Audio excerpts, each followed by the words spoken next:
પંચનુકારો સર્વ પાવપણાસનો મંગળાંચ સ્વદેશી પરમ હવૈ મંગલ.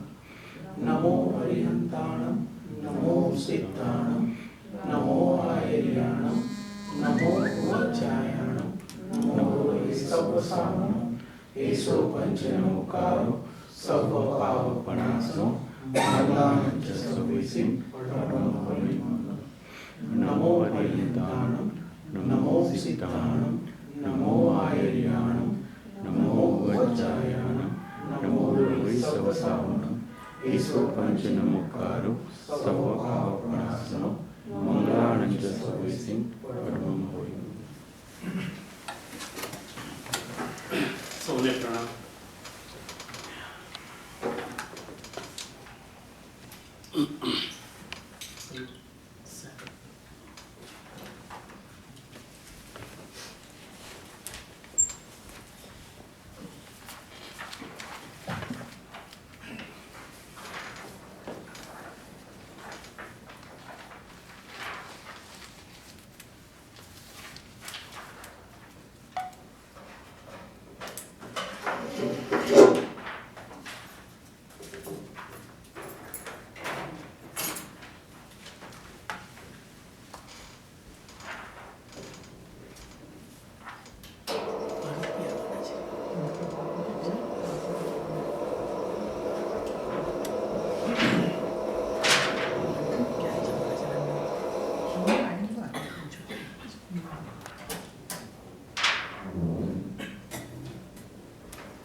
Front.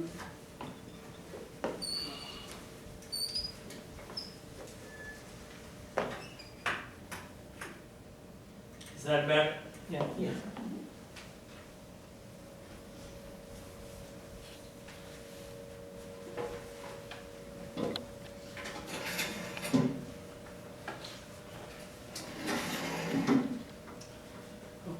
આપણે જે વિચારણા ચાલી રહી છે એના અનુસંધાનની અંદર આપણે આગળ વિચારણા કરી. ફરીથી પહેલાં પણ કહેલું છે કે જ્યાં આગળ ગૂંચવણ હોય, ક્વેશ્ચન હોય, you are always welcome to raise the hand. It is my responsibility to answer. જ્યાં આગળ ક્યાંય ન સમજાય એ જ વખતે પૂછી લો, જેથી આગળ જ્યારે અભ્યાસ આગળ ચાલે તો પાછળનું કાચું ના રહે. કાચો પાયો પહેલો જ હોય તો 7 માળની વિલા હોય તો પણ કોલેપ્સ થઈ જાય. એટલે આપણે બરાબર સમજી અને આપણે આગળ જવું છે. આપણી વાત એ ચાલતી હતી કે કોઈ પણ કંપની જ્યારે એ માલ પ્રોડ્યુસ કરે, મેન્યુફેક્ચર કરે, ત્યારે કયા ફેક્ટર્સ ધ્યાનમાં લઈ અને મેન્યુફેક્ચર કરે. કોઈ પણ કંપનીનો આશય એક જ હોય છે,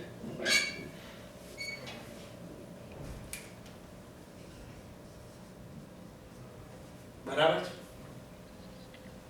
કોઈ પણ કંપની પ્રોજેક્ટ નું આયોજન કરે ત્યારે એની નજર કે લક્ષ્ય શું હોય? સક્સેસ માટે. બરાબર. હવે એના માટે જે પ્રોડક્ટ મેન્યુફેક્ચર કરે એની અંદર કયા કયા ફેક્ટર્સને ધ્યાનમાં રાખે? ક્વોલિટી.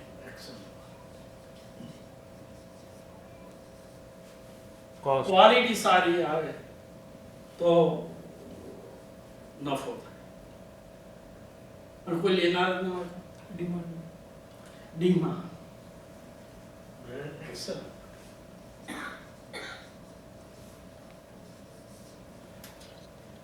ક્વોલિટી બધી સારી પણ ડિમાન્ડ ના હોય તો પણ કોઈ ક્વોલિટી હેલ્પફુલ ના. પણ જગતમાં કે માર્કેટમાં એની ડિમાન્ડ હવે એક શબ્દ મારે આપવાનો છે જેની વાત પહેલા પણ કરી.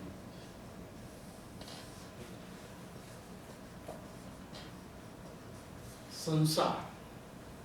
સંસારની અંદર આપણને બે વસ્તુ જોવા મળે છે અને એમાંથી નિર્ણય કરવાનો છે કે પ્રધાનતા શેની છે. બરાબર? એક છે સુખ અને બીજું છે દુઃખ. બરાબર? હવે આપણે ભૂતકાળની વાત કરીએ તો ભૂતકાળ આપણો દરેક સંસારમાં સુખ પ્રધાન હતો કે દુઃખ પ્રધાન હતો? એનો સાચો જવાબ ઓનેસ્ટ કયો છે?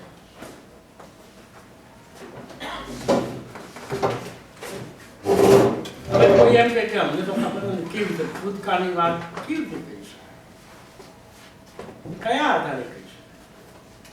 એનો એક આધાર છે કે ભૂતકાળમાં જે કંઈ કાવ્યમાં અનંતો કાળ આપણે ક્યાં આગળ ગાયો? નરકમાં. તિર્યંચમાં અને નિગોદમાં. નિગોદ.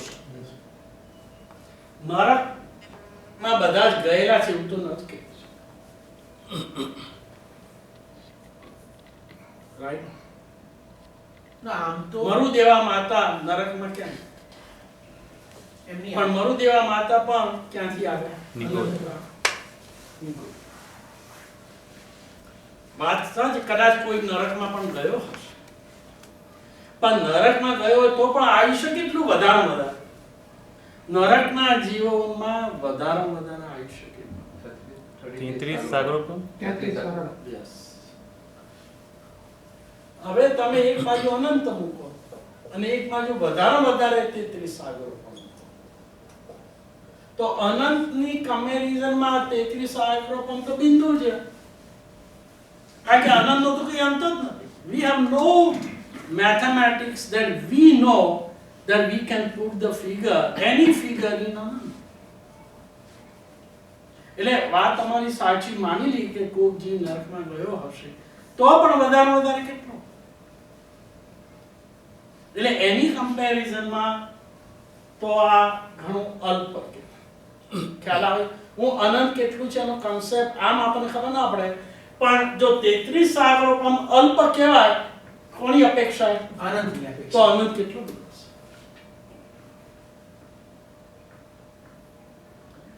એટલે નરકનું. એટલે જવાબ જો પરીક્ષાની અંદર પૂછવામાં આવે કે આપણા જીવે વધારે કાળ ક્યાં આગળ પસાર કર્યો, તો જેના ઓપ્શન આપ્યા હોય કે તિર્યંશની અંદર હોય, મનુષ્યમાં હોય, દેવ હોય અને નિગોદ. ઓફકોર્સ નિગોદ એ તિર્યંશનો જ ભાગ છે. એટલે કરેક્ટ આન્સર જો નિગોદ ઓપ્શન ના હોય તો કયો આવે? તિર્યંશ. પણ જો નિગોદ ઓપ્શન આપ્યો હોય તો તિર્યંશ કરતા નિગોદ. બરાબર? એગ્રી? બધાને ખબર છે નિગોદ એટલે શું?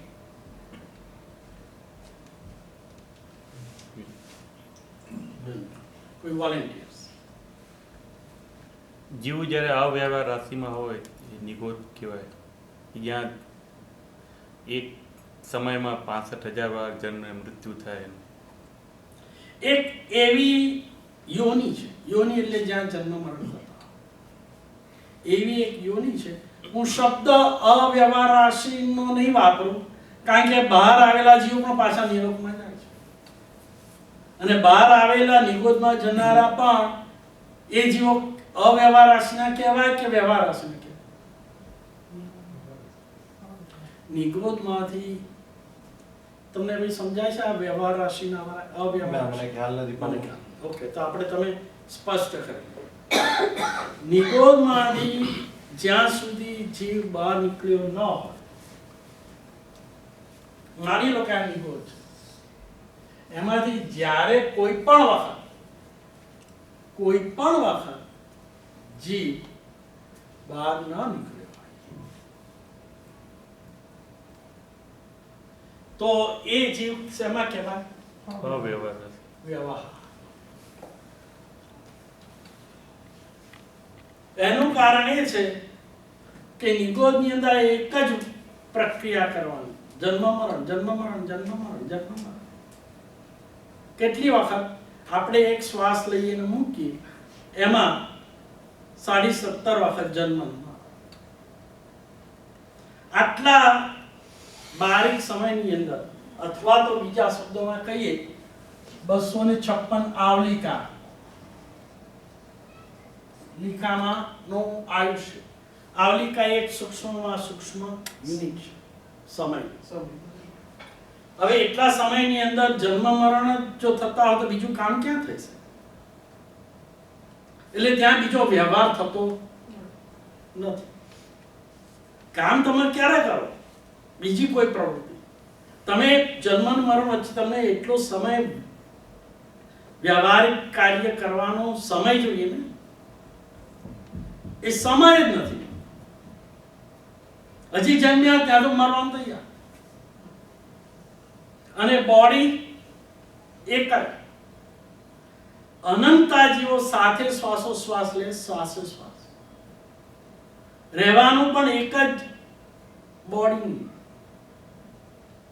જન્મ મરણ સાથે સાથે. આવી દશા એમાં કોઈ પ્રવૃત્તિ કરવાનો તો અવકાશ જ નહીં, એટલે કોઈ વ્યવહાર નથી. એટલે નિગોદના જીવને શું કહેવાય છે? અવ્યવહાર રાશિમાં.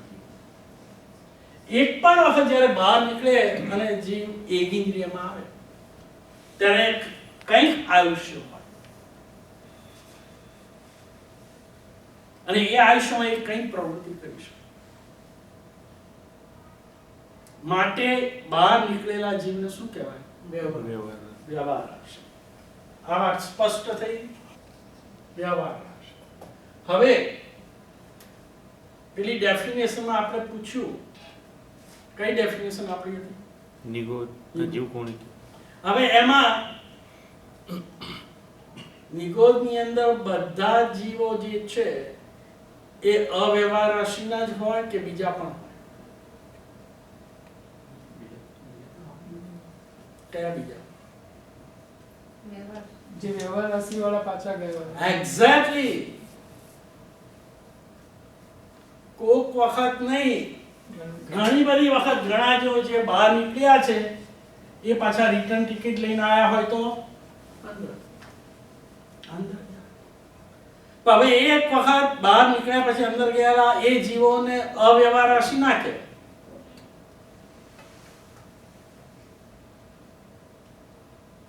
કયા એવા જીવો છે પાછા નિગોદમાં જાય?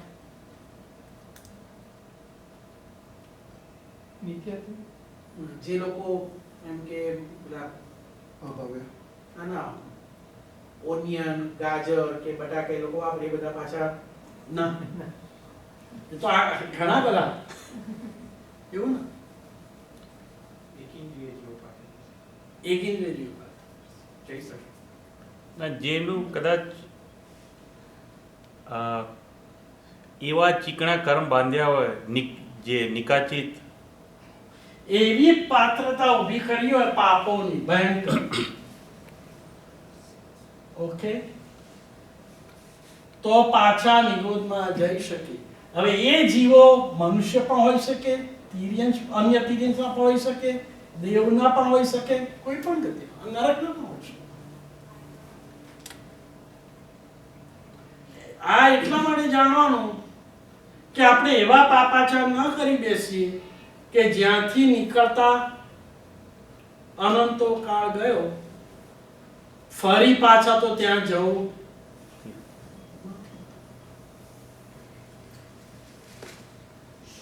બરાબર? નહીં તો દમ નીકળી જશે.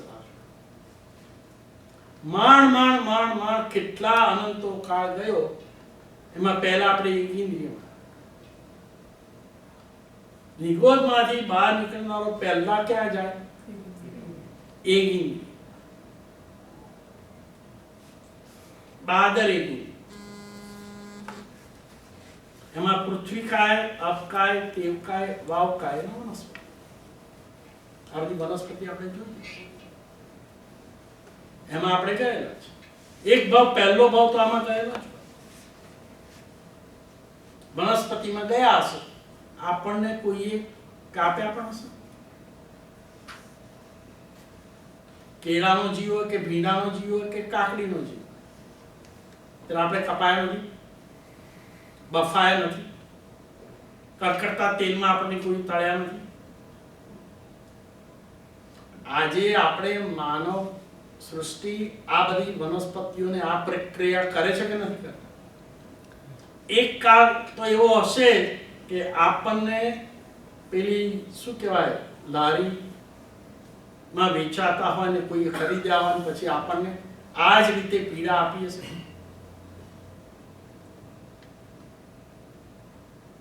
આ બધું શા માટે સ્મૃતિમાં લાવવાનું? જ્યારે આપણે આ આહાર કરીએ ત્યારે જો સ્મૃતિમાં લાવીએ તો શું અંદરના પરિણામોમાં શું ફેરફાર થાય? ભાવમાં ફરક આવે. ભાવમાં ફરક. બહુ સરસ. કોણે કહ્યું? Very nice. પણ એમાં આ વનસ્પતિઓ હોય છે લાઈક વેજીટેબલ્સ, એ લોકો કેવી રીતે કર્મ આવી શકે કે પાસે એની ઇફેક્ટ આવી શકે? લાઈક વનસ્પતિ એની પ્લાન્ટ હાઉ કેન દે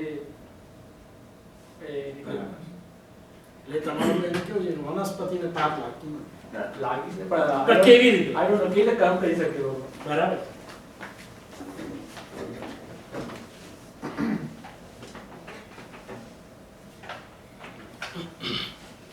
કોઈ જવાબ? નિષ્કામ નિર્જરા કરે. નહીં, એમનો પ્રશ્ન એ છે કે વનસ્પતિ કેવી રીતે આવા પાપાચાર એ કરી કર્મ આવી શકે. મૂળિયાઓ જમીનમાં હોય એમાંથી પાણી વાપરી શકે ત્યારે એમાં પણ જીવન હિંસા. એક્ઝેક્ટલી. એ લોકો પણ આહાર શોધે છે. તમે જો બોટમ તપાસશો તો નીચેના જે કૂંપળો છે એ જ દિશામાં વિસ્તાર પામ્યા છે જ્યાં જ્યાં પાણી અને શોષણ ને આહાર હોય. પણ એમને તો કોઈ ઓપ્શન છે જ નહીં, like they don't have a intention કે મારે નથી કરવાનું. બરાબર, વાત તદ્દન સાચી છે. ઇન્ટેન્શન નથી પણ પ્રક્રિયા તો છે કે નહીં? ઇન્ટેન્શન નથી એટલે એમને પાપની તીવ્રતા ઓછી. મેં કઈ ફરી એક સ્લાઇડ બતાવી, ફરી આપણે વાત કરી કે પાપની તીવ્રતા કોણ નક્કી કરે છે?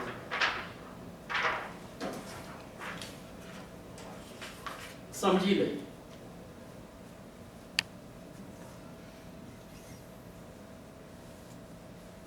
દેખાય છે? આ બાજુ આપણો આત્મા પ્રદેશ છે. આપણો આત્મા છે. આત્માના પણ અનંત અનંત પ્રદેશો છે. એનો એક સિમ્બોલ મેં લખ્યો છે અહીંયા આગળ આલેખ સમજવા ખાતર. બધાને ખ્યાલ દેખાય છે? અને બીજી બાજુ આપણે વાત કરતા કર્મ રજ છે. એનો આપણે એક પરમાણુ લીધો. હવે આ આત્મ પ્રદેશ પેલા કર્મને આકર્ષે છે. કોઈ પણ પ્રવૃત્તિ થઈ એટલે પેલું પરમાણુ આવી ગયું છે. એટલે આવે શાસ્ત્રીય ભાષામાં બધે હા, પેલા નાવના છિદ્રો ની વાત આવે છે. છિદ્ર હોય તો પાણી આવે. પાણીનું છિદ્ર દ્વારા અંદર પ્રવેશ કરવો. એવી જ રીતે આત્મા તરફ કર્મનું આવું. એનો શાસ્ત્રીય નામ શું? શાસ્ત્રો. શા માટે જાણવું જોઈએ? 24 કલાક 7 દિવસ અઠવાડિયામાં વર્ષના 12 મહિના જે ક્ષણે જન્મ લીધો ત્યારથી માંડીને જે ક્ષણે મૃત્યુ થાય ત્યારથી પ્રત્યેક મિનિટે નહીં, પ્રત્યેક ક્ષણે નહીં, પ્રત્યેક સમયે આ કર્મો આવી રહ્યા છે આપણા. ટૂંકમાં કર્મોની કમાણી 24 કલાક ચાલુ છે.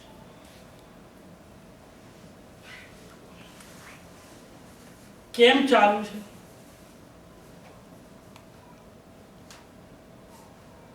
કારણ કે મન વચન કાયાની પ્રવૃત્તિ નહીં કરવાનું પછખાણ છે હવે એ જ્યારે બંને ક્લોઝમાં આવે છે ત્યારે પછી વચ્ચે શું બને છે? બંધ. બંધ. એ બંધ કરનાર તત્વ શું છે?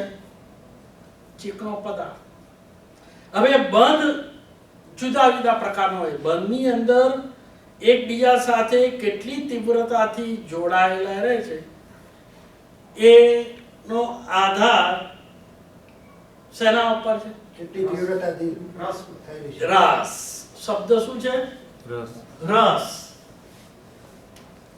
કેટલી તીવ્રતાથી પેલો રસ, ચિકાસ, જેટલી ચિકાસ વધારે એટલું જોડાણ સખત બને. બરાબર છે? હવે એને એક એક્ઝામ્પલ દ્વારા સમજાવીએ કે એ રસને સામાન્ય માણસને સમજવા માટે કે એ તીવ્રતા કેવી રીતે નક્કી કરે એના માટે એક એક્ઝામ્પલ. એ પરથી ખબર પડશે કે બે વસ્તુનું આત્મા અને કર્મનું બંધનની જટિલતા કેવી રીતે આપણે નક્કી કરીએ. હવે તમે બે ખીલી લો, બે ખીલી, એને એક ખીલી અને બીજા ખીલી પર મૂકી. હવે એને સેપરેટ કરવી છે તો શું થયું? કેટલો સમય લાગે? કેટલો શ્રમ લેવો પડે? બહુ ઓછો. ઘણો, અલ્પ. બરાબર. હવે બે ખીલીને બાંધી દીધી દોરીથી અને હવે જુદી પાડવી હોય તો વધારે. થોડોક વધારે પહેલા કરતા. પહેલું એ, આ બી. આ બી બંધન છે. હવે એ બે ખીલી બહાર પડી છે ઘણા વખત. ચોમાસું આવ્યું, વરસાદ પડે, શું થાય? ખીલે કાટ લાગે. અને ઘણા વખતથી મહિના 6 મહિના સુધી પડી રહ્યો. એટલે કાટ એટલે ફેરિક સલ્ફેટ. એ ફેરિકમાં એવું તત્વ છે કે બીજા પરમાણુ સાથે શું થઈ જાય? એકમેક થઈ ચોંટી.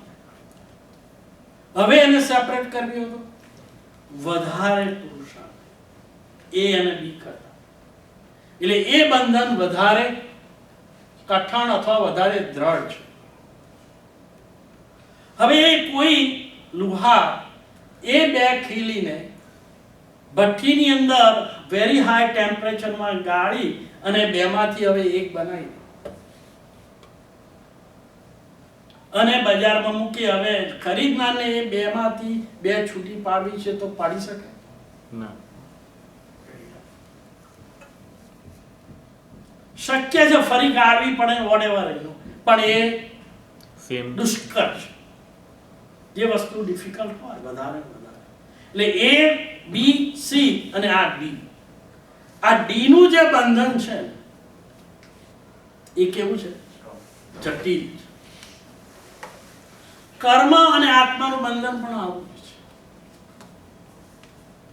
જો બંને કાટ લાગી ગયો હોય, તીવ્ર ક્રોધ કર્યો હોય, હવે આ ચિકાસ કે રસ કોના પર આધાર છે એની વાત આવે છે કે રસની તીવ્રતા કોણ નક્કી કરે? તમારા અંતરના ભાવ કેવા છે? ભાવ. લેસિયા અને ભાવ. વેરી. શબ્દ બહુ અઘરો. વાત સાચી જ છે પણ જરા અઘરો છે. એટલે આપણે એને જરા હળવો બનાવો. કારણ કે મારા જેમ ખબર ના હોય આ તમે લેસિયા એટલે પાછું ક્યાંથી લઈ ગયા. અમે તો હજી માળ કર્મ અને આત્મા વચ્ચે સમજવાનો પ્રયત્ન કરીએ.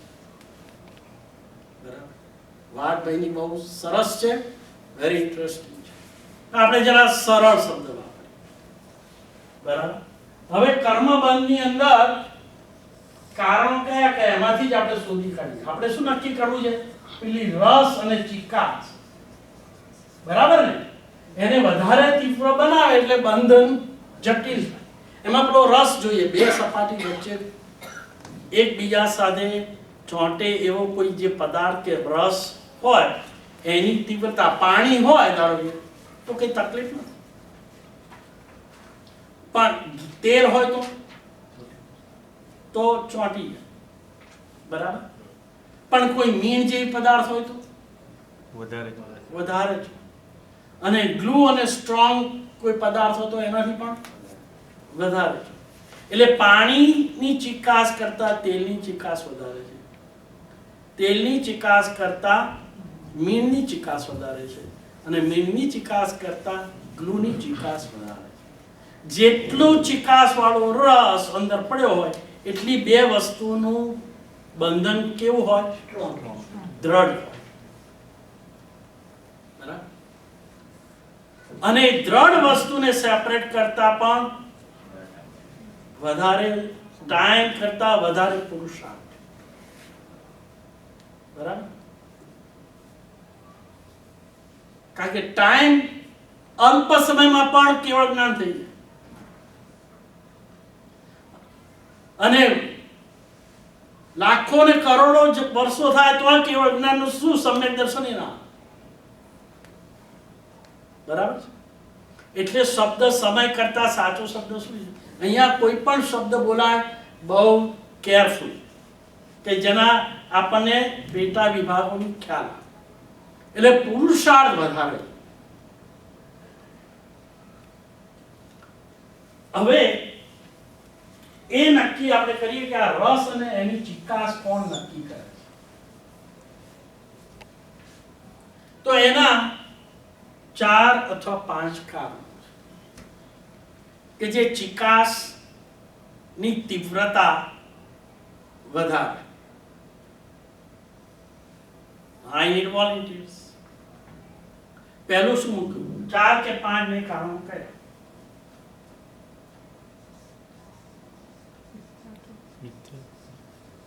અવિરતિ, પ્રમાદ, યોગ અને કસાય.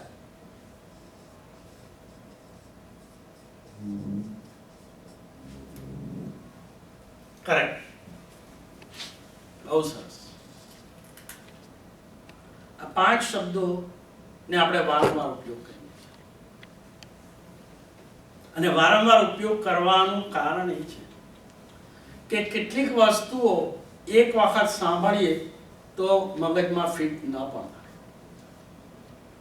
પણ એને વારંવાર સાંભળીએ તો એના પર ચિંતન થઈ જાય. ચિંતન કરીએ તો સ્પષ્ટ બને, વધારે ક્લિયર બને. એટલે સ્વાધ્યાયની અંદર શું કહ્યું છે? પરાવર્તન.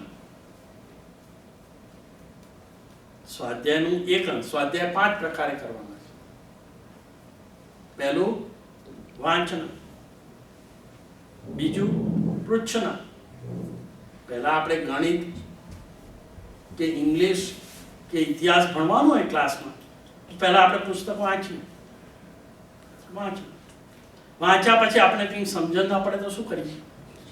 પ્રશ્ન પૂછીએ, એટલે પૂછો. પછી ક્લાસમાં જ વાંચ્યું અને ભણ્યા હોય ઇનફ છે કે ઘેર જઈને શું કરીએ આપણે? રિપીટેશન, રિવિઝન, પરાવર્તન. પછી એના પર ચિંતન કરીએ કે આમ બરાબર જ છે ને આમ જ છે, આ દાખલો બરાબર કે એમ ભૂલતો નથી. એનું શું કહેવાય? અનુપ્રેક્ષા. વાંચના, પૂછના, પરાવર્તન, અનુપ્રેક્ષા. અને પછી નિર્ણય લઈ ઉતારો. આ 5 પ્રકારે થાય. એટલે આપણે શું કરીએ છીએ અત્યારના? પરાવર્તન. અને પરાવર્તન એ વેરી ઇમ્પોર્ટન્ટ છે કે જેથી આપણને આ વિષય આ બધું ક્લિયર ન હોય તો પ્રશ્ન પૂછીએ. પ્રશ્ન પૂછવામાં આપણે કઈ વાંધો નથી. આપણે બધા ઇન્ક્લુડિંગ માયસેલ્ફ અજ્ઞાન છે, એટલે આપણે તો પ્રયત્ન કરીએ છીએ. બરાબર? એટલે એમાં ક્ષોભ નહીં રાખવાનો. એટલે અહીંયા આગળ પેલા રસની વાત આવે છે, રસની ચિકાસ. જેમ ઉપરથી નીચે જઈએ એમ આમાંથી ભયંકરમાં ભયંકર કોણ છે? મિથ્યા.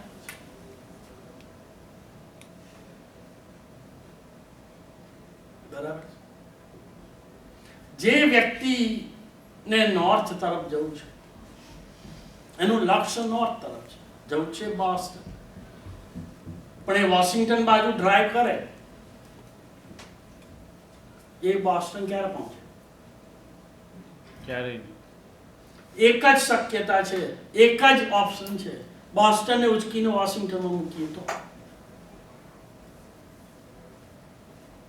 અને એ તો શક્ય છે, બરાબર.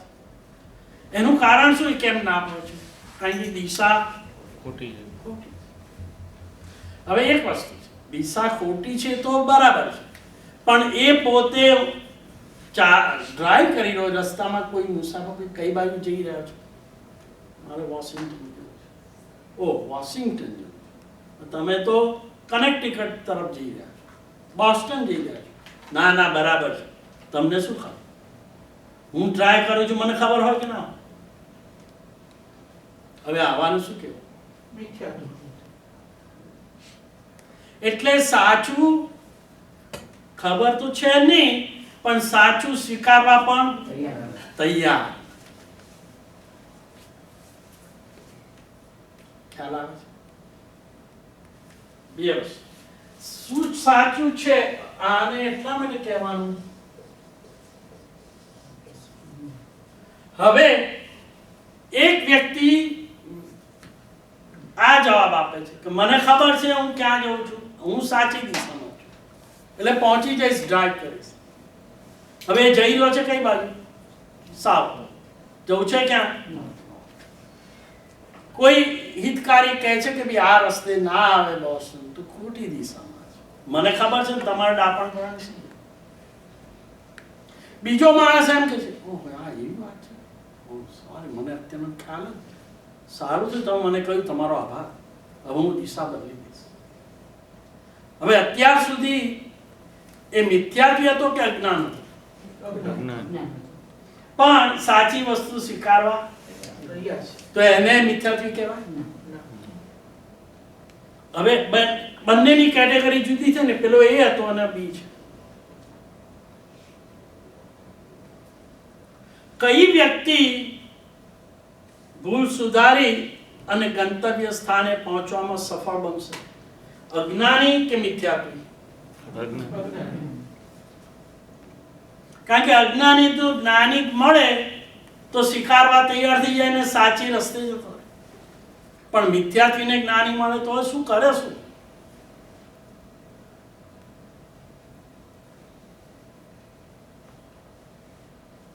એને હવે સાચી દિશામાં મૂકી શકાય?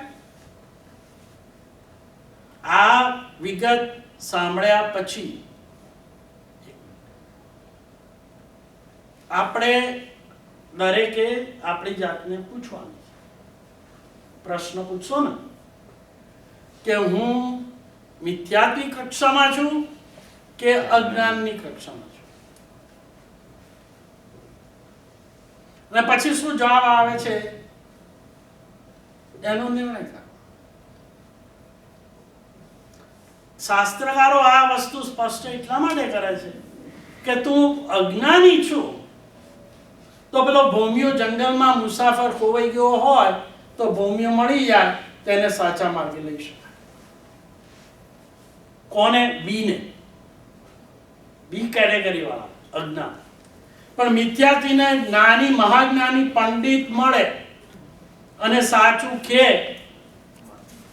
તો પણ એની શું હાલત થાય? એને કોઈ સુધારી શકે? ખુદ ભગવાન પણ ના સુધારી શક્યા. તો આપણે એમ કહી શકીએ કે મિથ્યાત્વી જીવ હંમેશા અભવ્ય આત્મા જ કહેવાય? ના, તો કોઈ મોક્ષ જ ના આવે. આપણે પણ આ કક્ષાએ આવ્યા છે, એક વખત નીચલી કક્ષામાં હોઈશું કે નહીં? અને અત્યારના પણ આપણે કયા આધારે કહી શકીએ કે હું મિથ્યાત્વી નથી પણ હું સમ્યક દ્રષ્ટિ છું? આપણે માની લઈએ સમ્યક દ્રષ્ટિ બનવું એટલું કામ ઈઝી નથી કે 2 મિનિટમાં હું કહું તમે સમ્યક દ્રષ્ટિ. એ તો સમ્યક દર્શન કોણ કહેવાય ને કેવું કહેવાય ને એના લક્ષણો શું છે, એના 5 લક્ષણો બધે 5 આવે. પણ આ બધી મેટર પાછું કન્ફ્યુઝ થઈ જશે એટલે હમણાં એને બાજુ પર દરેક અભવ્ય મિથ્યાત્વી ના જોઈ શકે ને? ના. તો જો બધા જ મિથ્યાથી અભવ્ય હોય તો કોઈ સમ્યક દર્શન પામે જ નહીં, કારણ કે અભવ્યને કોઈ દિવસ સમ્યક દર્શન સ્પર્શે નહીં. કેમ એમ? એને સંસારની બાબતોમાં જ ઇન્ટરેસ્ટ હોય છે, સુખ માટે. ના, એને પ્રશ્ન સાંભળો. શું પ્રશ્ન? અભવ્ય જીવો ને ક્યારેય સમ્યક દર્શન સ્પર્શે નહીં. નહીં. કેમ એવું? કેમ કે એને કોઈ દિવસ મોક્ષ પર શ્રદ્ધા જ નથી. એક્ઝેક્ટલી. સમ્યક દર્શન જો સ્પર્શે તો મોક્ષમાં જગ્યા રિઝર્વ થઈ ગઈ પરમેનન્ટ. પણ એ જીવ એવો છે કે ક્યારે સમ્યક દર્શન પ્રાપ્ત કરવાનું થતું જ નથી, કારણ કે એને મોક્ષનો અભિલાષ ક્યારેય થતો જ નથી. બેઠું તમને ભવ્ય ને અભવ્ય કોઈને પ્રશ્ન છે જી? ભવ્ય કોને કહેવાય અને અભવ્ય કોને કહેવાય? અભવ્ય એને જ કહેવાય જેની મોક્ષે જવાની પાત્રતા છે નહીં અને ક્યારેય થવાની નથી. એવા જીવો અનંતો કાળ ગયો સંસારમાં છે, અનંતો કાળ જશે સંસારમાં જ રહેવાના છે. અભવ્ય જીવોનો ક્યારેય મોક્ષ થાય નહીં. અભવ્ય જીવો ક્યારેય સમ્યક દર્શન પ્રાપ્ત કરે નહીં. અભવ્ય જીવો ક્યારેય અપુનર્બંધક અવસ્થામાં આવી શકે નહીં. અપુનર્બંધક અવસ્થા સમ્યક દર્શન પ્રાપ્ત કર્યા પહેલાનું એક સ્ટેજ છે. સ્કૂલની અંદર ફર્સ્ટ ગ્રેડ થી માંડીને 12th ગ્રેડ હોય છે ને, એમાં સેકન્ડ ગ્રેડ પહેલા ફર્સ્ટ ગ્રેડમાં આવવું પડે ને. 5મા ધોરણમાં જવા માટે પહેલા 4થા ધોરણની પરીક્ષા આપવી પડે કે ના આપવી પડે? 4થું જ પાસ ના કરે તો 5મામાં આવે કેવી રીતે? અભવ્ય જીવો ક્યારેય અપુનર્બંધક સ્ટેજમાં આવતા નથી. અને બીજી રીતે હું તમને સમજાવું.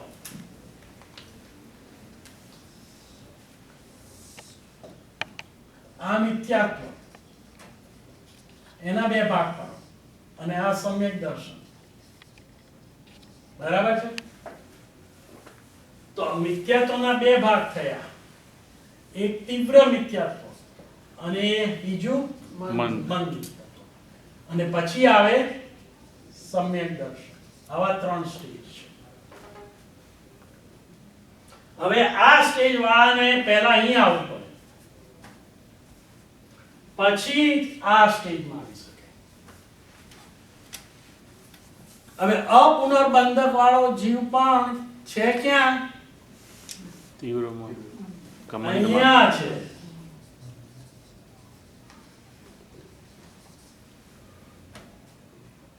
એનું મિથ્યાત્વ મન પડ્યું છે પણ હજી એને સમ્યક દર્શન પ્રાપ્ત થયું નથી. એટલે અપુનર્બંધકનું સ્ટેજ આવે એ જીવો પછી આગળ ગુણનો પ્રાપ્ત કરે તો કયો ગુણ પ્રાપ્ત કરે? સમ્યક દર્શન. એટલે જ્યારે અપુનર્બંધક શબ્દ આવે ત્યારે સમજવાનું કે એ જીવો હજી સમ્યક દર્શન પામ્યા નથી. પામ્યા.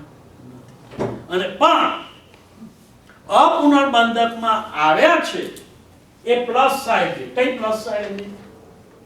સમ્યક દર્શન તો પામશે. અહીં આવ્યા એટલે કેમ? કારણ કે જો અભવ્ય હોત તો આ ક્રોસ કરત જ નહીં.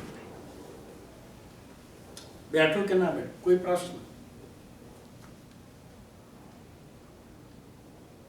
તો પછી અભવ્ય જીવ ઊંચા દેવલોકમાં જવાનું કારણ શું? એમ અભવ્ય હોય તો પણ બહુ સરસ. એ તો પુણ્ય એક્ઝેક્ટલી. કર્મથી મળે ને. દેવલોક પામવા માટે શું જોઈએ? પુણ્ય. કયા જીવો દેવલોકમાં જાય? સાધુ. બરાબર, નિયમ. તમે એમ માનો છો કે અભવ્ય દીક્ષા ના લે?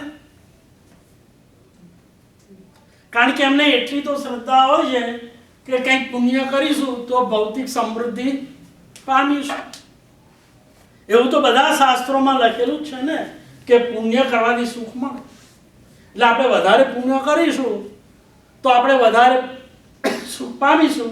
અને શાસ્ત્રમાં એમ પણ લખ્યું છે કે વધારે સુખ ક્યાં છે? ચારે ગતિમાંથી ભૌતિક સુખ દેવલોકમાં છે. તો ચલો આપણે તપસ્યા કરીએ. એટલે 6 મહિના સુધી ગુફા ઉપર બેસી અન્ન જળ ત્યાગ કરી અને એ લોકો તપ તો કરશે, પણ 6 મહિના અન્ન જળ ત્યાગ કરી તપ કર્યો એટલે અભવ્ય કે ભવ્ય નથી થઈ ગયો. કારણ શું? કે એની ઈચ્છા અત્યારે શેના માટે છે? દેવલોક. એની મોક્ષ માટે તો ક્યાં છે? ધર્મ શેના માટે કરવાનો? મોક્ષ. ક્યાં એવું લખ્યું છે કે ધર્મ દેવલોક માટે કરવાનો? અને દેવલોક માટે ધર્મ કરનારા ધર્મી કહેવાય ના. પહેલી રિક્વાયરમેન્ટ છે તમે તમારી જાતને એક લેબલ મારતા હોય કે હું ધર્મી છું, તો એ લેબલ એને જ માનવાનો અધિકાર છે જેને મોક્ષની અભિલાષા. જ્યાં સુધી મોક્ષની અભિલાષા ન થાય ત્યાં સુધી એ જીવ સાચી વાસ્તવિક રીતે મોક્ષ માર્ગની અંદર પ્રવેશ કર્યો નથી. અને મોક્ષ માર્ગની શરૂઆત ક્યારથી થાય છે? વ્યવહારથી અને નિશ્ચયથી, એટલે તાત્વિક દ્રષ્ટિ. તમને સમજાવવા માટે આપણે વ્યવહારમાં રહ્યા છે એટલે આપણે વાત કરીએ અપુનર્બંધક. પણ નિશ્ચય ને તાત્વિક દ્રષ્ટિએ જો કોઈ પંડિત અહીંયા આગળ લેક્ચર આપે સાધુ ભગવાન, તો એ મોક્ષની શરૂઆત ક્યારથી કહેશે તમને? એનો અર્થ એવો થયો કે જો મારે ધર્મની શરૂઆત કરવી હોય તો પહેલું મારે શું કરી નાખવાનું છે? સમ્યક દર્શન. શું કરી નાખવાનું? સંકેત પ્રાપ્ત કરવાનો. શું કરી નાખવાનું? શું કરી નાખવાનું? શું કરવાનું? સમ્યક દર્શન. અત્યારના આ ભાવની અંદર બીજું કશું જ ન જાણ્યું, પણ બસ આટલું જ જાણી લઈએ કે મારે હવે આજથી એક જ નક્કી કરવું છે કે મને સમ્યક દર્શન કેવી રીતે પ્રાપ્ત થાય. જો ના, તમે એમ કીધું કે સાધુ થયા પછી નિયમમાં દેવલોકમાં જ જાય. બરાબર, દ્રવ્યથી. દ્રવ્યથી. કારણ કે પુણ્ય ઉપાર્જિત કરે છે, કારણ કે તપ તો કરે છે, ત્યાગ તો કરે છે, એટલે એ તો પ્લસ પોઈન્ટ્સ છે. હવે એવો જે તપ કરેલો હોય અને જે પુણ્ય મેળવ્યું હોય, હવે એને એ પુણ્યનો કર્મ સત્તા ફળ તો આપવાની જ છે, એટલે ભૌતિક સંપત્તિ તો આપવાની છે. તો એને એવું પુણ્ય કર્યું હોય તો એવી ભૌતિક સંપત્તિ ક્યાં મળે કે જેથી એ ભોગવી શકે? દેવલોકમાં મળે. બરાબર. તો પણ દેવલોકમાં નૌકારસી સેવા પૂજા કે કશું જ નથી. બરાબર. તો પછી એમને જે આ તપ કરીને જે ગુણો પ્રાપ્ત કર્યા છે, ગુણો નથી પ્રાપ્ત કરે, પુણ્ય પ્રાપ્ત. પુણ્ય અલગ વસ્તુ છે, ગુણ અલગ વસ્તુ છે. તો પછી વ્યવહારિક દ્રષ્ટિએ એવું ન કહી શકાય કે તો પછી દીક્ષા લીધા પછી તો દેવલોકમાં જવાનો મિનિંગ શું છે? તમારી ત્યાંથી મોટા ભાગના તિર્યંશમાં કે. બહુ સરસ પ્રશ્ન છે, બહુ સરસ. I like this. ભાઈનો પ્રશ્ન ખબર છે શું કહેવા માંગે?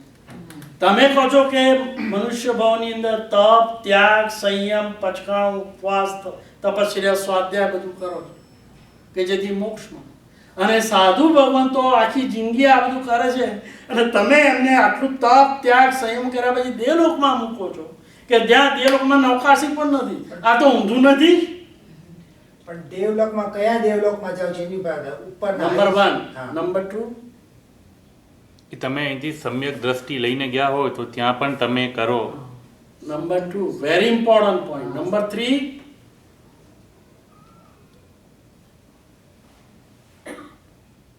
નંબર 3 એ છે કે ઘણો બધો તાપ હોય, ઉનાળો હોય, 8 વર્ષથી હોય, લૂ વાળતી હોય, અગન થતું હોય અને માર્ગની અંદર એક છાયો આવે તો તમે થોડો વખત રોકાઈ જાઓ.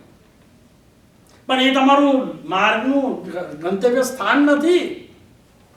જવાનું છે તો આગળ. એટલે આ જે આત્માઓ છે જે સંયમ લીધો છે એમના હૃદયની અંદર જેને શું કહેવાય, સાધુ બે પ્રકારના છે. કયા? દ્રવ્યથી અને ભાવ.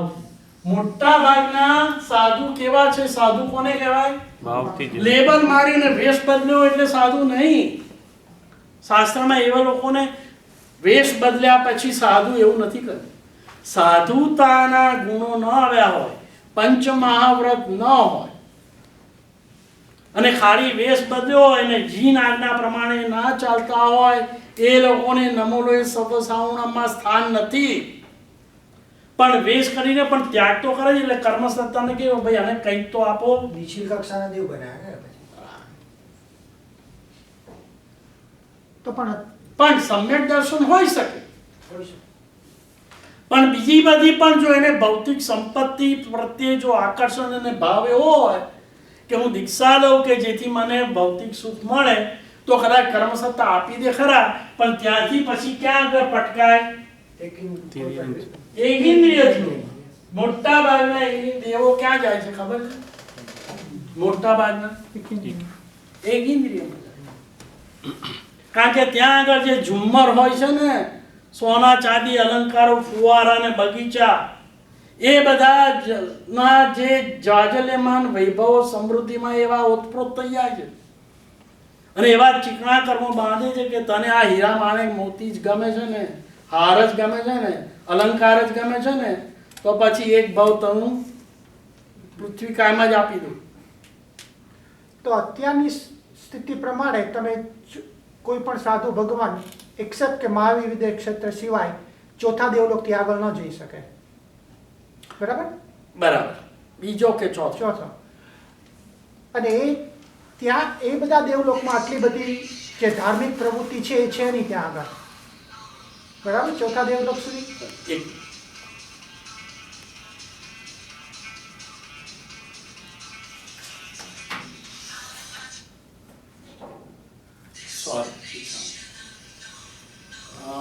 ફરી તમે ફ્રેમ કરો પ્રશ્ન.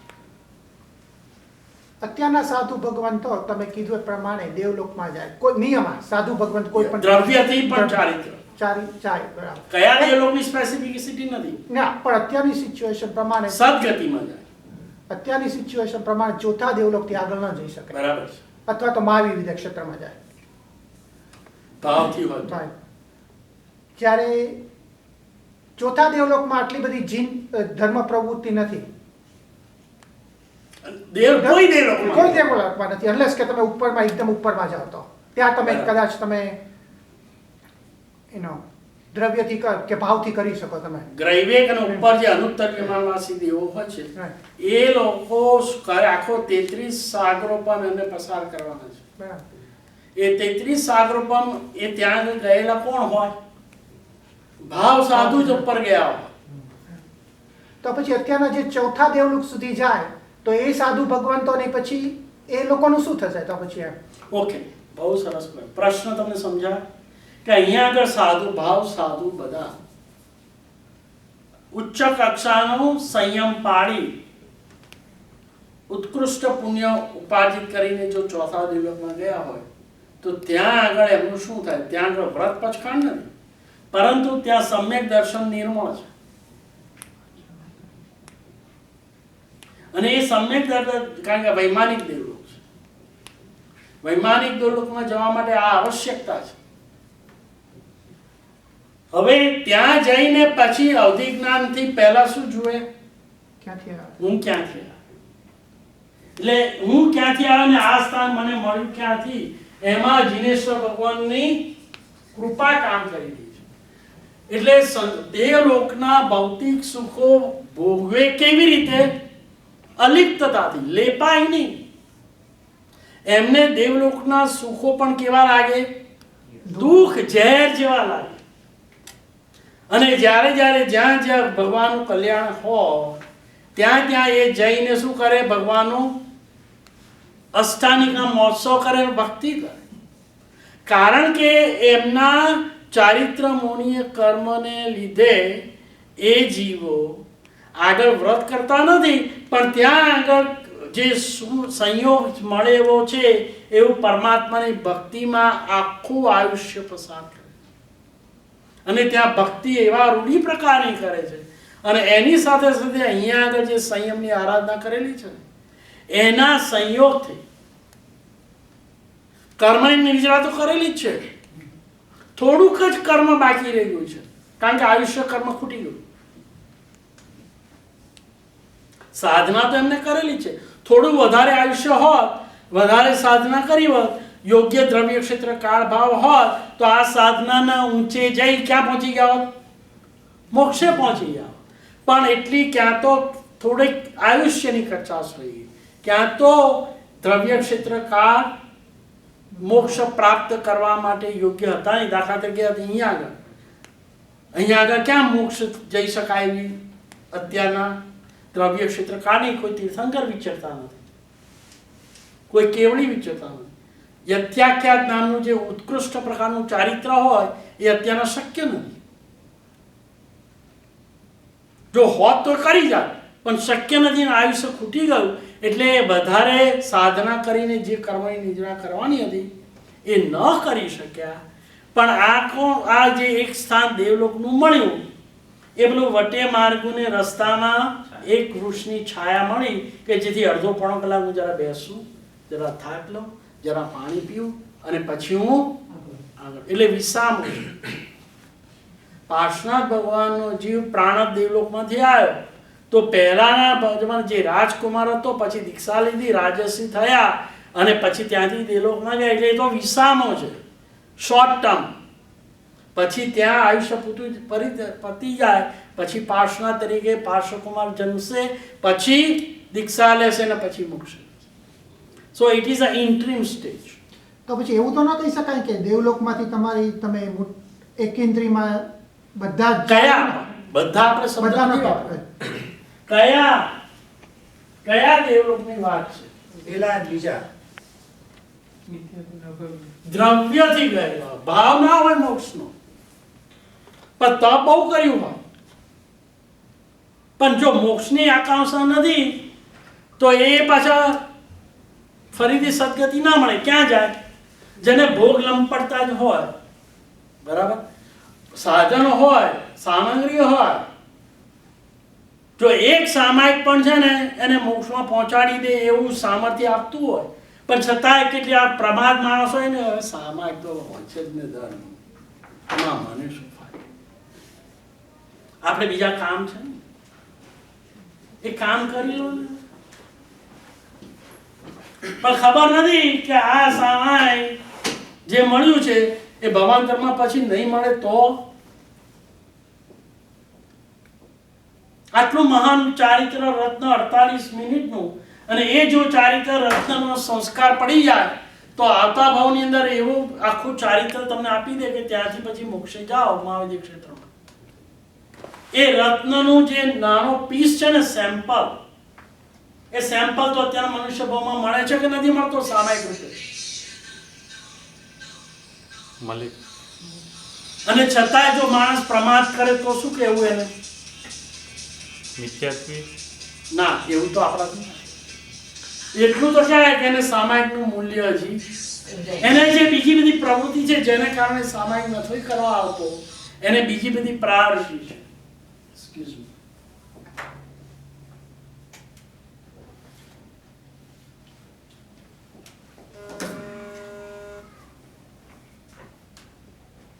જેને સામાયિકનું મૂલ્ય ન સમજ્યું, હાથમાં એવો કોઈનું હોય 10 લાખનું, પણ જે કાચનો ટુકડો માને એ શું કરે?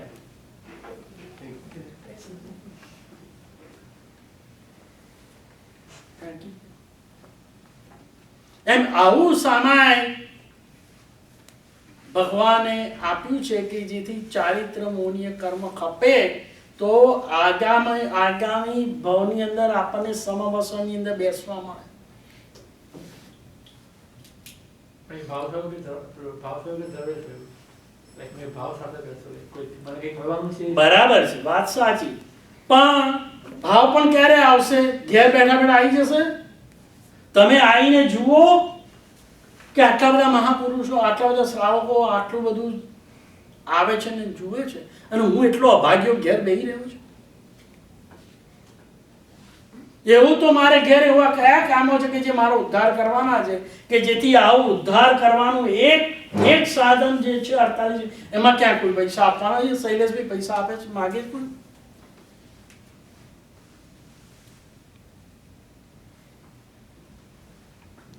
આટલું ઉત્કૃષ્ટ ચારિત્ર રત્ન અનંતો કાળ નથી મળ્યું આપણને, કોઈનો હાથમાં મળ્યો છે.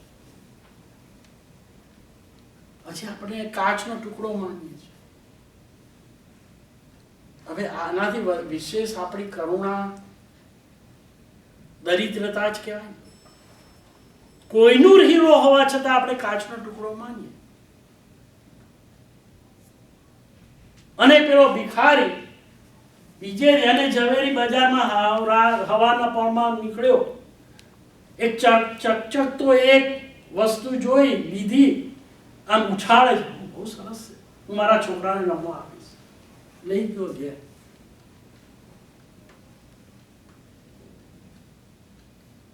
બીજે દિવસે એનો છોકરો ખેતરમાં ગયો, રમતો હતો, ઉછાળતો. બાજુમાંથી પસાર થતો એક માણસ, એટલે શું ઉછાળે છે? કાચનો ટુકડો. જોવા દે. જોયું. ઓહો, પેલા છોકરાને તું મને આપી દે, હું તને રમકડું આપીશ, મીઠાઈ આપીશ. મીઠાઈ ખવડાવી દીધી. છોકરો તો ખુશ થઈ ગયો, એને તો મફતમાં મીઠાઈ મળી. પેલો લઈ ગયો કે આવા બીજા છે ખરા, હું મારા બાપાને પૂછી લઉં. પેલો ગયો, જોયો, ઘેર જોઈને તપાસ્યું, એને 10 લાખનો હીરો હતો, ઝવેરી હતો. બીજા છે ખરા? ના, ડેડીને પૂછ્યું, એને ઘેર જઈને પૂછ્યું, બીજા છે બાપા?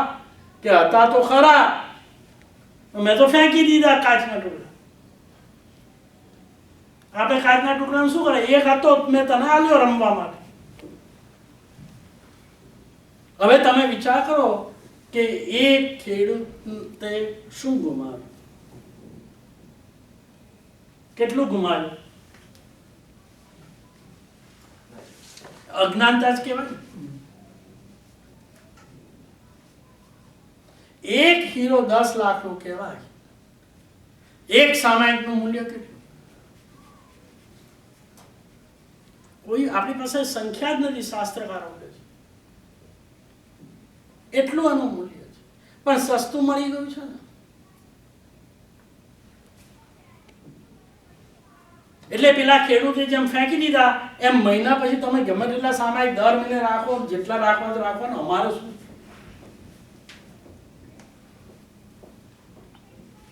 આ વાત પહેલી વખત સાંભળી કે પહેલા સાંભળી? પહેલી વખત સાંભળી? પહેલા સાંભળેલી? રિવિઝન. અચ્છા, રિવિઝન. તો એમ કહો, કેટલી વખત રિવિઝન કરવું જોઈએ કે જેથી અમને મગજની અંદર સ્થિર થાય?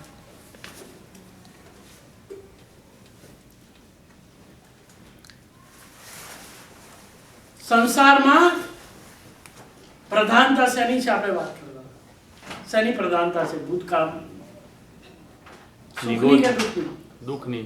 દુઃખની પ્રધાનતા. વર્તમાનની અંદર બધા જીવોને અનુલક્ષીને આપણે વિચારણા કરીએ તો બધા સુખી વધારે છે કે દુઃખી વધારે છે? દુઃખી. બધા એગ્રી? કોઈને ડિસ્પ્યુટ છે? એટલે ભૂતકાળમાં પણ દુઃખ પ્રધાનતા હતી, વર્તમાનમાં પણ દુઃખ પ્રધાનતા છે. તો આપણે છાતી ઠોકીને કહી શકીએ કે મારું ભાવાંતર પણ કેવું હશે? પ્રધાનતા એવું. તો પ્રશ્ન એ છે કે કુદરત નામની કંપની જેની ડિમાન્ડ હોય એનો જ માલ પ્રોડ્યુસ કરે. એનો અર્થ એવો તો બધાને દુઃખ જ જોઈએ છે. એટલે કુદરત સંસારમાં વધારે પ્રમાણમાં શું મૂકે છે? હવે બધાની વાત આપણે જોવા દો, આપણે દરેક ઇન્ડિવિજ્યુઅલ પોતાનું છે. મારે ભવાંતરમાં શું જોઈએ? ભૂતકાળના રેકોર્ડ પરથી ને વર્તમાન કાળના રેકોર્ડ પરથી એમ લાગે છે કે દુઃખ પ્રધાનતા હશે. હવે દુઃખ પ્રધાન જેવું જીવન જોઈએ છે? કોઈને પણ પ્રશ્ન કરો, કેદીઓને જઈને તમે પ્રશ્ન કરો કે તમારે કેદી તરીકે કેદમાં જેલમાં રહેવું છે કે બહાર નીકળવું છે, તો શું જવાબ મળશે? શું જવાબ મળશે? આ જ એક જ જવાબ નીકળશે. એટલે હવે આપણને કોઈને પ્રશ્ન હોય કે ભવાંતરમાં તમારે સુખી થવું છે કે દુઃખી થવું છે?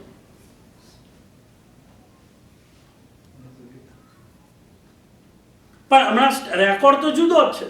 તો કેવી રીતે આપણે સુખી થવું છે એમ કલ્પના કરીએ, ઈચ્છા કરીએ કે મારે $1 મિલિયન લોટરી છે એટલે કોઈ આપી દે છે? ઈચ્છાઓ સેવવાથી કાર્ય બને છે. તો સુખી થવું હોય અને રેકોર્ડ કેવો છે આપણો, તો કોના ભરોસે આપણે કહી શકીએ છાતી ઠોકીને કે મને હવે સુખ જ મળવાનું? એવું કોઈ કહી શકે? તો સુખી ન થવું, દુઃખી થવું છે. એટલે આપણા બધા પ્રયત્નો અત્યારના દુઃખી કેવી રીતે વધારે થવું એવા કરવાના. કોઈ પેલો વેપારી છે, કંપની ખોલે, મેં પહેલું જ પ્રશ્ન કર્યો, કંપની માલ પ્રોડ્યુસ કરે છે એ શેના માટે કરે? એનું લક્ષ્ય શું હોય? નફો. તો આપણે આપણું જીવન વર્તમાનમાં એવી રીતે જીવવું છે કે જેથી ભવાંતરમાં વધારે દુઃખી થઈએ કે સુખી થઈએ? હવે આ તો કોઈ બીજા પાડોશીની વાત નથી. કોની આપણી વાત છે? કોના માટે? તો કોઈ દિવસ આવો પ્રશ્ન કર્યો? પ્રશ્ન વ્યાજબી લાગે છે કે ગેરવ્યાજબી? કેમ આગામી ભાવ ક્યાંય નહીં હોય? અહીંયા આગળ આવ્યા અને પતી ગયું એટલે આ જીવન પત્યું એટલે એન્ડ છે, પૂર્ણ વિરામ છે. તો આ બાકીની ગતિઓ ઊભી કરી છે કોના માટે? ક્યાંથી આ બાકી બધા જે ગતિઓ છે એમાંથી જીવો આવે છે, ક્યાંથી આવે છે? કોઈ ગતિમાં જગ્યા નથી. અને આ હકીકત આપણે આપણા માટે ચિંતા નહીં કરીએ તો કોણ કરવાનું? વાતની ગંભીરતા કેટલી છે એ સમજાવવા માટે હું આનો વિસ્તાર કરું કે જીવનમાં બીજું કશું જ નથી થતું. દાન નથી થતું, તપશ્ચર્યા નથી થતી, પરમાત્માની અષ્ટપ્રકારની પૂજા રોજ થતી નથી, અને છતાંય મારા થાળીની અંદર હું ભોજન કરું છું.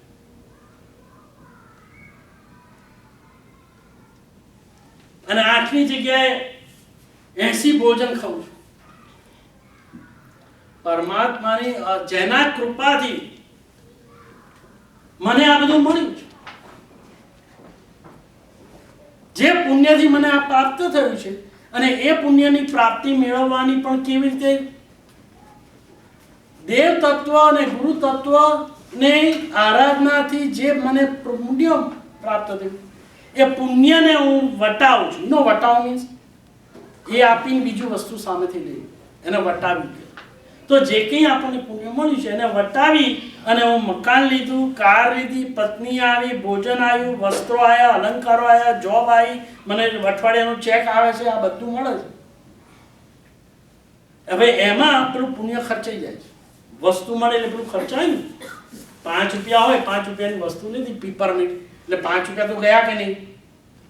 એમ જે પેલું પુણ્ય હતું એટલે આ બધી વસ્તુ આપણે લઈ લીધી, રાઈટ? 4 બેડરૂમ વાળું મકાન લીધું, 3 કાર લીધી અને 5 બાથરૂમ લીધા, અને ફર્નિચરના 50,000 લીધું.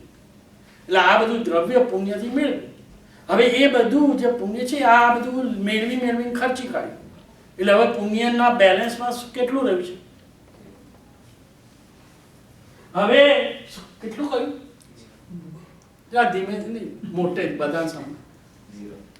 હવે જો આવું પુણ્ય હોય એને અહીંથી જતી વખતે એનો ચોપડો તપાસવામાં આવે કર્મસત્તા, ભાઈ અમને હવે ક્યાં મૂકવા. એટલે પેલા જોયું કે ભાઈ પુણ્ય કેટલું છે અને પેલામાં કેટલું છે. આવી રીતે જ જોવે ને, કર્મસત્તા આવી રીતે જ જોવે. અને આ જીરો જુએ તો ક્યાં મૂકે? આપણે બીજા બધા કર્મસત્તાની વાત જવા દો. આપણે પોતાને જ નક્કી કરવાનું છે કે મારી પાસે હવે જીરો છે, મારી જાતને ક્યાં મૂકવું. તો તમે એમ કહો ક્યાં ક્યાં મૂકવા? ઓપ્શન કયા એટલા છે? તો ઓપ્શન 4 છે: મનુષ્ય, દેવ, તિર્યક અને નાગ. એટલે પૂછો ભાઈ પુણ્યમાં બેલેન્સ કેટલું છે? તો 0 આવે. પાપમાં કેટલું છે? તો અઢળક શબ્દ આવે.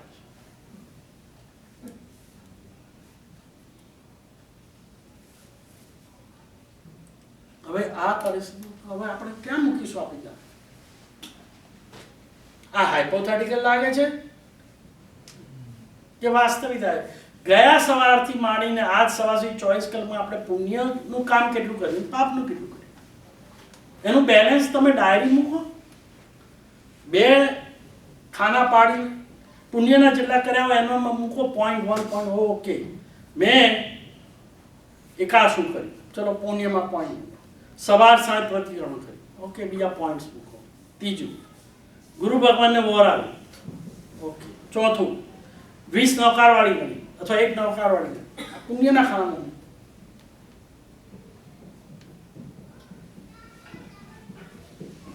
ચલો લખવામાં. અને પેલું બાજુ શું મૂકવાનું એ હું કહેતો નહીં, કારણ કે બધાને ખબર છે. આ તો પુણ્યના ખાનામાં શું મૂકવું એ જે ખબર ના હોય એટલે જેને નૌકારવાળી ગણ્યું હોય એ મૂકે ને. પ્રભુની અષ્ટપ્રકારે પૂજા કરી હોય તો મૂકે, 5-10 રૂપિયાનું દાન આપ્યું હોય એ પણ મૂકે, સવાર સાંજ પ્રતિક્રમણ કર્યું હોય એ પણ મૂકે, કોઈ પચખાણ લીધું હોય નૌકાશી, એકાશનું, પોરસી, 7 પોરસી એ પણ મૂકે. બરાબર છે? એટલે હવે શું શું મૂકવું એ તો બધાને ખબર પડી ગઈ ને. કારણ કે ઘણા ખબર હોય, તમે કહો તો ખરા આપણે પુણ્યમાં શું આવે, તો આપણે બી કહ્યું ભાઈ આટલું આટલું આવે. હવે બધા લખે છે, આપણે 2 મિનિટ લખવાની જાય. અશોકભાઈ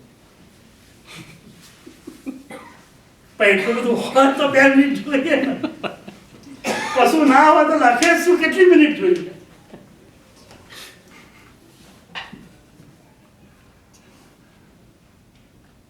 આ બધી વાતો નથી ગંભીર લાગે. જો આ પ્રમાણે જો ગઈકાલનો દિવસ ગયો ને એ પ્રમાણે આજનો દિવસ, એ જ પ્રમાણે કાલનો દિવસ, એ જ પ્રમાણે પછીનો દિવસ, જો આમ ને આમના દિવસો જતા રહેશે અને પછી કયો દિવસ આવશે? વિદાય થવાનો. એ તો આવવાનો છે કે નથી આવવાનો? કોઈ એમ કે ના મારો તો નથી આવવાનું, એવું બનવાનું છે. તો પછી સામાયિકનું શું કરશું? બીજાને સોંપી દઈશું, મારાથી સામાયિક કરશે. શું કરીશું હવે? હવે આ પરિસ્થિતિ આવી છે. ભૂતકાળ દુઃખમાં ગાળ્યો છે, વર્તમાન કાળમાં પણ પ્રધાનતા દુઃખની છે. અમારો આવતો ભાવ તો મારે સુખી થવું છે, પણ સુખી થવા માટેનો જે ઉપાય છે એ તો હજી શરૂ જ નથી કર્યો. જવું છે બોસ્ટન, પણ હજી હું વોશિંગ્ટન તરફ જઈ રહ્યો છું. તો અહીંયા છો ત્યાંથી બોસ્ટન સુધીનું જે અંતર છે એ કપાશે ક્યારે?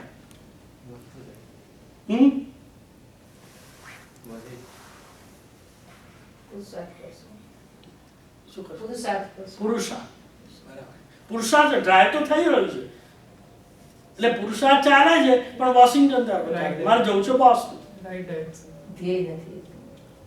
ધ્યેય છે પણ ખોટો છે. Right direction.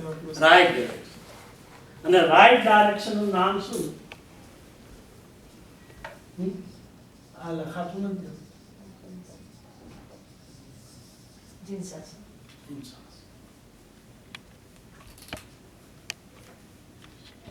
હવે સંસાર શાસન એક તરફ છે વોશિંગ્ટન, અને જૈન શાસન બોસ્ટન છે.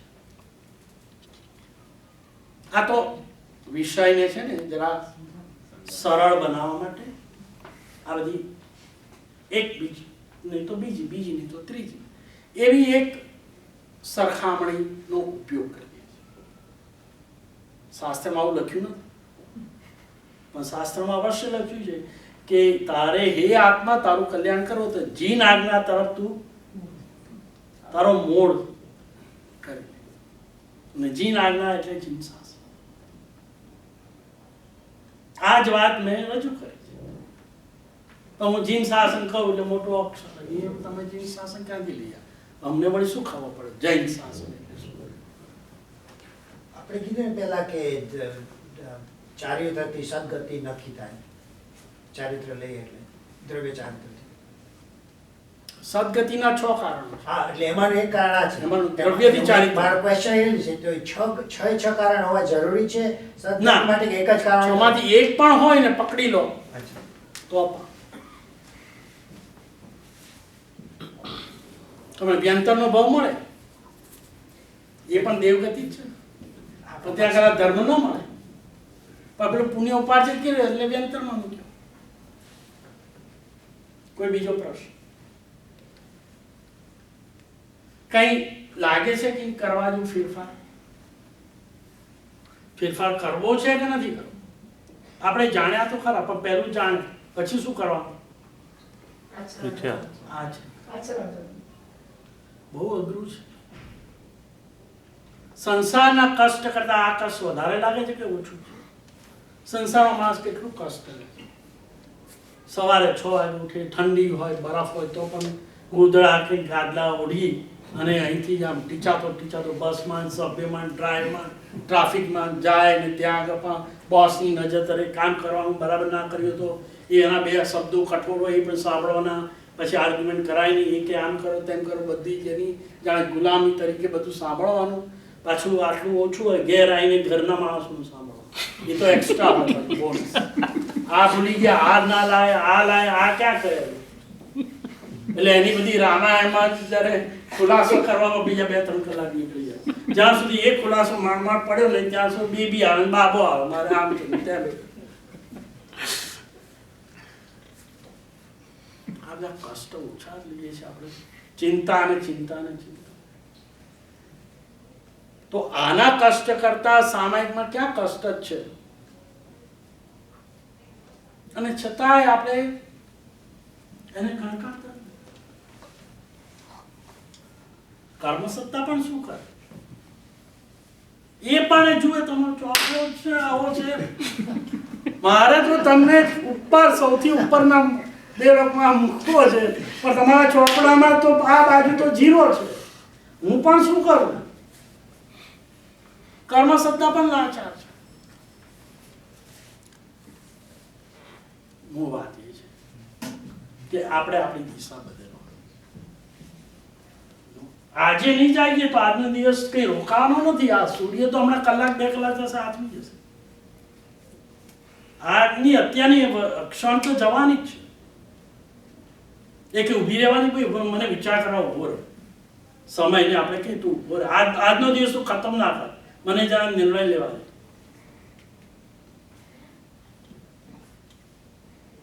કરોડો રૂપિયાનો હીરો છે, શુકરવા ફેંકી દેવા માટે શું વિચાર કરવો? નથી કરવો વિચાર?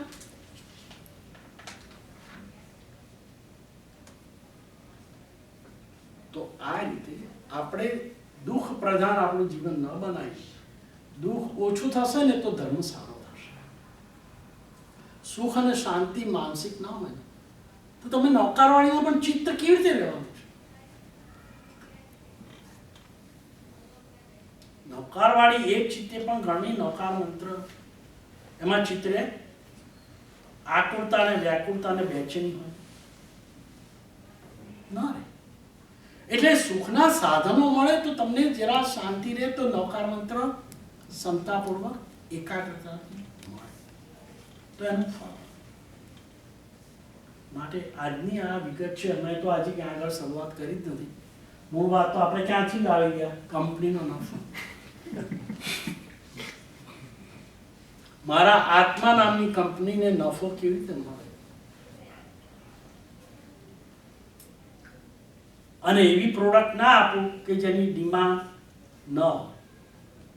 મારી ડિમાન્ડ સુખની છે, મોક્ષની છે, દુઃખની છે ને. ક્યારે એવું વિચાર મારે દુઃખ જોઈએ છે? તમને લાગે દુનિયાના આપણી વાત દુનિયા કોઈ માણસે વિચાર્યું છે? અને છતાં દુઃખના ડગલા આવીને કેમ પડે છે? કારણ કે સુખ આપવા માટે, સુખ મેળવવા માટે એવી કોઈ બેઝિક જે જોઈએ, પુણ્ય સુખમ, સુખમ પુણ્યાત દુઃખમ પાપ. શું શબ્દ છે? સુખમ પુણ્ય, પુણ્યથી સુખ, દુઃખમ પાપ, પાપથી દુઃખ. એટલે જેને સુખ જોતું હોય એને પાપ કરવાનું બંધ કરવું પડશે અને પુણ્ય મેળવવાની શરૂઆત કરવી પડશે. આ is it very difficult to do. આટલું સમજવાનું છે. લખી નાખવાનું. તમે લખવાનું શરૂ કરો તો ઘેર જઈને આ સ્વાધ્યાય થશે. લખશો જ નહીં, પાછો આવતું કાલે ફ્રેશ થયા કોરા ને કોરા. લાગે છે કંઈક ચેન્જ કરવાની?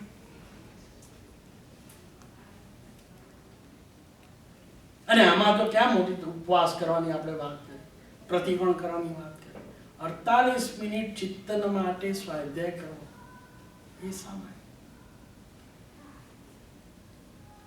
વિતરાગની આજ્ઞા વિરુદ્ધ કંઈ પણ કહેવાયું તમારા સમય સાક્ષી ઈચ્છા આટલી એકાગ્રતા પૂર્વક મને સાંભળ્યું તે બદલ ખૂબ ખૂબ આભાર.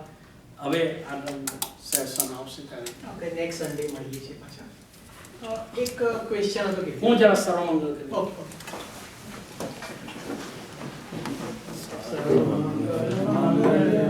સર્વકલ્યાણકારણં પ્રધાનં સર્વધર્માણાં જૈનમ જયતિ સાધુ.